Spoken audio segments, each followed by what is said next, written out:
en arrière. Merci. Thierry Michels.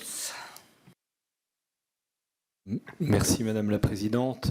Monsieur le rapporteur, merci pour votre excellent travail dont je pense la Commission des lois saura s'inspirer pour améliorer le texte de loi. Dans la discussion qu'on a eue, on voit, en fait, dans vos propositions, il y a des propositions qui sont de l'ordre de la mécanique institutionnelle, qui me semble très, très important. Mais celle que je voudrais retenir ici, c'est ce qui va finalement permettre aux citoyens français et européens de s'approprier ce projet européen. Et donc, l'importance qu'aurait à la fois le rôle des médias, ça vient d'être souligné.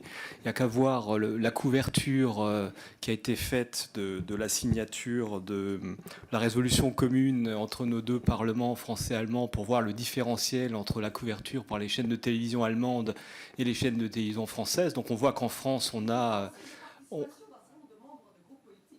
Oui.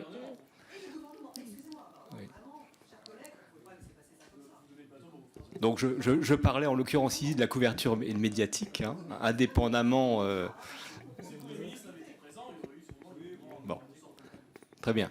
Donc le rôle des médias, qui est très important, et on avait eu ici en audition la présidente d'Arte, effectivement, qui doit, effectivement, la chaîne franco-allemande qui doit nous aider à aborder ce débat européen.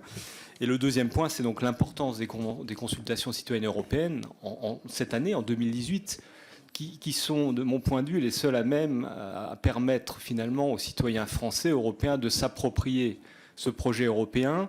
Et finalement, quels que soient les modes de scrutin retenus, c'est ça qui va faire venir voter les citoyens et les faire contribuer à forger ce projet européen. Donc c'est ça que je voulais retenir et ça me semble absolument essentiel que nous y travaillons ici en France et ici en Europe. Merci.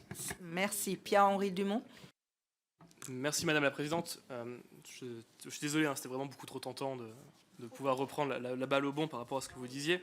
Je voudrais saluer déjà le rapporteur pour le travail qu'il a effectué. On sait que c'est jamais facile de faire un rapport et aussi saluer l'audace du rapporteur avec des propositions en complet décalage avec celles présentes dans le projet de loi. C'est toujours important de le souligner. Je pense sincèrement il ne faut pas chercher des explications et travestir le but réel de ce projet de loi. Ce projet de loi, on le sait, il y a une volonté présidentielle de changer le mode de scrutin pour des raisons qui sont des raisons politiques, qui sont des raisons pour avoir le plus grand groupe possible au sein du Parlement européen. C'est louable, hein, on fait de la politique ici, hein, donc il n'est pas nécessaire d'essayer de chercher des explications en essayant de triturer, en disant ça a baissé d'un point de participation entre l'élection de 1999 et l'élection de 2004. En réalité, les contextes étaient tellement différents à ces différentes élections qu'il est impossible de savoir si une circonscription européenne unique en France ou une circonscription européenne par région permet d'augmenter ou pas la participation. Donc, vraiment, moi je pense que vous devriez assumer le fait de vouloir arriver dans un débat européen et assumer le fait qu'en instaurant ce débat qui sera un débat manichéen, vous désirez avoir deux grandes forces au sein du Parlement européen. Je pense que M. Bourlange l'avait cité tout à l'heure. Le Parlement européen n'est pas un Parlement manichéen blanc ou noir. Cette élection fera en sorte qu'il y aura deux grandes forces qui s'affronteront. La force totalement pro-européenne, qui est celle que vous représentez, la majorité, et une force totalement ou presque anti-européenne dans sa forme actuelle, qui est celle du Front National, en écrasant les différentes sensibilités, qui sont les sensibilités des partis coincés entre ces deux extrêmes. C'est une interprétation que je peux avoir, monsieur Gollnisch. Donc, voilà, vraiment, je pense qu'il n'est pas nécessaire de se cacher derrière le doigt, mais ça, c'est un arbitrage politique que vous ferez, bien évidemment, au sein de votre groupe.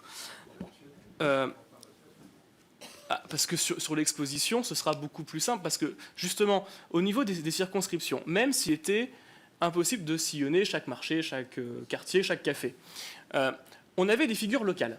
On avait des figures locales qui étaient anciens députés, présidents de région, etc., et qui donc étaient connus et qui pouvaient justement apporter quelque chose.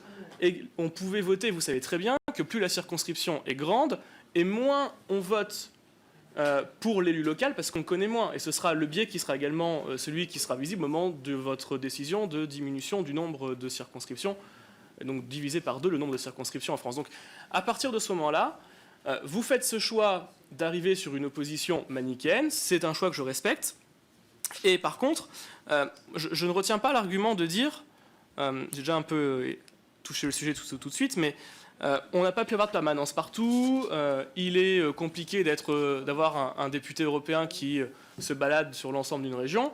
Oui, mais demain, vous n'allez plus du tout avoir ce système de députés présents dans les régions. Parce que la réalité, on le sait tous très bien, c'est qu'il y aura une décision d'apparatchik. Enfin, vous allez me dire, pour la République en marche, c'est un plus simple, il n'y aura plus besoin de parachuter des gens dans des circonscriptions qui ne sont pas les leurs, ou pour le Front National, ça peut être également le cas. Mais au-delà de ça, moi, je viens de Calais. On avait un député européen à Calais, qui n'était pas de mon parti. Mais au moins, on savait chez qui toquer, on savait comment faire pour aller récupérer ces actions. Demain, les régions ne seront plus du tout représentées. Même si aujourd'hui, elles ne représentent pas grand-chose, ces circonscriptions, demain, elles ne seront plus du tout représentées.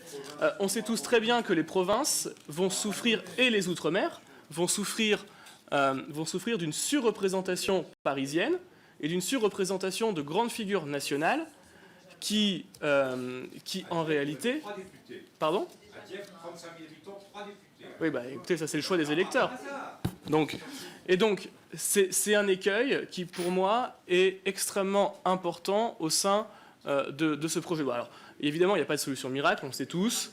Maintenant, il y a deux mauvais choix à faire. Soit on garde celui qu'on a en l'adaptant, par exemple en reprenant la proposition de nos collègues Le Grip et Larrivé, soit en faisant ce projet-là.